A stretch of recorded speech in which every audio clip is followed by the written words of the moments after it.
Ako ulit. Mahangin. Pero tingnan nyo naman. Blue sky. Yeah, spring na. Isang mahangin na umaga sa ating lahat. Tingnan nyo naman yan. Napakaganda. Napakahangin din. Ayan yung ilog namin. Nagyelo na pero nag-start ng mag-melt kasi nag-warm up na nga yung temperature. Tumataas na. Nagpa-plus na. Pero tingnan nyo naman napakagandang sunrise, diba? Ganda.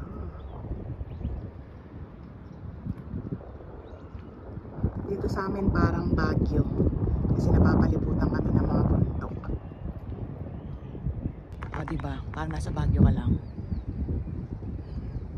Yan, halika na. Pinakita ko lang yan sa inyo. Sakay na tayo ulit sa sasakyan. Trabaho na ulit.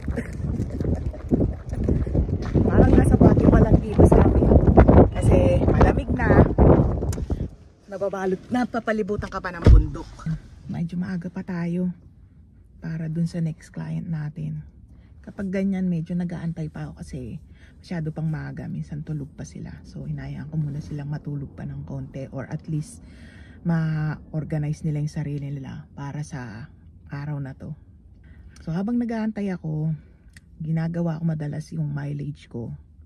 O, binabayaran kasi yun dahil nga gamit mo yung personal car mo sa trabaho, binabayaran ng employer yung kilometers nun.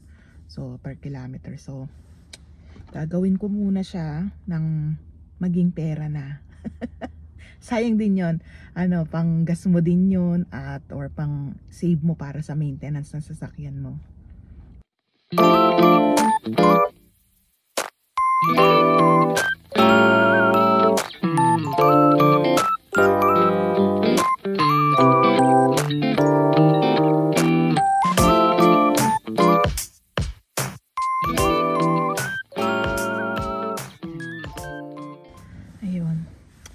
Sa mga mas maganda dito sa trabaho namin at sobrang na-enjoy ko na benefit ng trabaho namin is yun nga, binabayaran nila yung kilometers ng sasakyan ko dahil nga sa trabaho namin ginagamit namin yung personal na sasakyan. So every kilometers or mileage na ginagamit mo is binabayaran nila yon, pati rin yung insurance namin kasi nga ginagamit mo sa trabaho. Yung insurance namin is pang business yung ano niya yung plan, so mas malaki ng konti. So yung difference nun is nire-reimburse nung trabaho namin from basic to business. So yung difference nung insurance nun is nire-reimburse nila at sobrang thank you doon. At isa pa is yun nga yung kapag meron kaming training or meron kaming module na dapat aralin at or meron kang dapat gawin sa office ng outside yung working hours mo, like yung day off mo, binabayaran nila yon, kino-compensate nila yung oras mo na yon, kasi ginagamit mo yung personal na oras mo, so binabayaran din nila yon, di ba? Nag-aaral ka na, binabayaran pa nila. So isa yun sa mga sobrang thank you at na-enjoy kong benefit. Maliban doon is yun nga, yung maganda din yung health and dental insurance nila, yung extended health insurance ng trabaho namin. Maganda yung coverage nun. Covered nila yung, hindi lang ako yung covered nun, pati yung dependents ko, yung anak ko at saka yung asawa ko covered nun, yung insurance na yun. Dun sa insurance na yun, covered nila yung dental, yung prescriptions, yung mga maintenance na gamot, yung prescription glass mo, covered din nila yan. Pero yung eye checkup hindi covered so maliban dun sa health insurance mo sa Canada, meron ka ding extended health insurance sa trabaho. Kaya sobrang laking tulong nun sa'yo, lalo na kung nagme-maintenance ka ng gamot. Tulad nung asawa ko, nagme-maintenance ng gamot, hindi yun covered ng health insurance ng Canada, yung maintenance na gamot. So kailangan mong bayaran yon out of your pocket. Kaya malaking tulong yung kino-cover yun ng insurance ko dito sa trabaho. Kahit papano, sobrang laking tulong nun. Sobrang laking discount. So isa yun sa mga benefit na sobrang na-enjoy ko dito sa trabaho na to. Kasi yung health insurance mo dito sa Canada, ano lang, meron siyang, may mga iilan lang na nako-cover niya, pero hindi lahat kino-cover ng health insurance mo dito sa Canada. So malaking tulong kung yung trabaho mo is may extrang health insurance para sa iyo, kumbaga extended health insurance. So yun lang. So yun yung tips ko kung naghahanap ka ng trabaho, isa yun sa hanapin mo sa trabahong a-applyan mo, yung health benefit na yon, kung meron din sila sa trabaho, kasi sobrang laking tulong nun, lalo sa iyo tsaka sa pamilya mo dito. So ayun lang naman, na-share ko lang naman. Let's go! Tapos na naman siya. Ayoy, tapos na. Okay, joke lang, di pa pala. May dalawa pa tayo. Siyempre, magtatapon tayo ng basura. Yes, every end of the visit, pag may basura, bitbitin.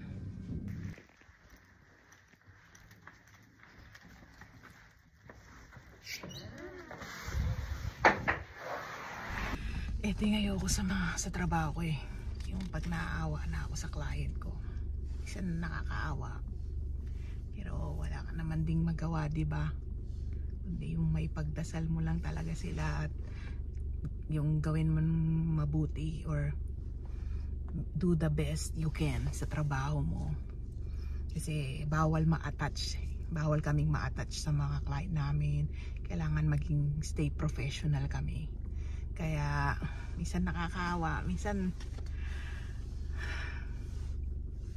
naawa ko, yung ayoko sa trabaho na to, yung wala kang magagawa kundi kailangan stay in your profession. Kumbaga, gawin mo na lang yung kaya mong maitulong in the moment. Ayun lang, mai-share ko lang. Tara na sa next client. A few moments later. Yun, nandito na ako sa superstore. Tapos na ako sa trabaho. Tinapos ko na. Baka tapusin pa ng iba eh. Hindi, joke lang. Ayan, dito tayo ngayon sa superstore at may bibili lang tayong mga sahog. Tingnan mo itong mangga na to. Napakahal. 179. Isang piraso lang. Ganun kamahal ang mangga dito. Parang ginto. 170 yung isa. Yung mangga. Tapos yung talong 197 at saka yung luya. Yung garlic 497. Tingnan nyo. Ganyan lang sa karami. Ano ba to? 1 kilo lang yung garlic. Ayan. Tapos na akong namili. Hindi ko na na-vlog kasi kausap ko yung asawa ko pag nagko-grocery ako eh. So halika na, magbayad na tayo. Baka bayaran pa ng iba to eh.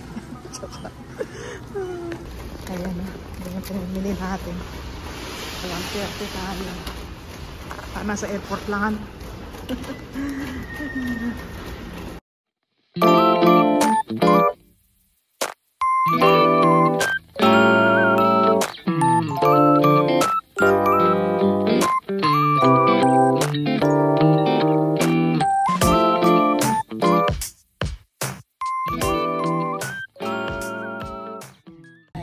Tapos na tayo mag-grocery. Hindi ko masyadong na-vlog kanina kasi kausap ko yung asawa ko sa cellphone. Ganun kami pag nag-grocery eh. Nasa bahay siya, tapos ako nandito na sa grocery dahil total nasa labas na rin ako. Pero nag-uusap kami kasi nga pinagdedebatihan namin yung presyo. Ano kami kuripot, hindi. Ano lang, magtitipid lang. Binabudget lang namin yung grocery. Kaya pagka nag-grocery ako is kausap ko siya lagi sa cellphone. Kasi nga, mini-make sure namin na pasok sa budget yung binibili namin. Yun. Kailangan mag-budget ngayon. Lalo na lahat ng mga bilihin eh nagmahalan na. So, mga bilihin na lang nagmamahalan, ano? Hindi, joke lang. Ayun. So, wala tayong magagawa dyan. Ganun talaga. Kahit dyan sa Pilipinas, so dito sa Canada lahat ng bilihin is mahal na. So, ayun lang. Tara na, uwi na tayo. At mamaya na lang ulit. So, dito ko natatapusin yung vlog. Nakauwi na po ako. Maraming salamat po sa pagsama niyo ulit sa akin sa maghapon. Sa uulitin at mag-iingat po tayong lahat. Bye-bye!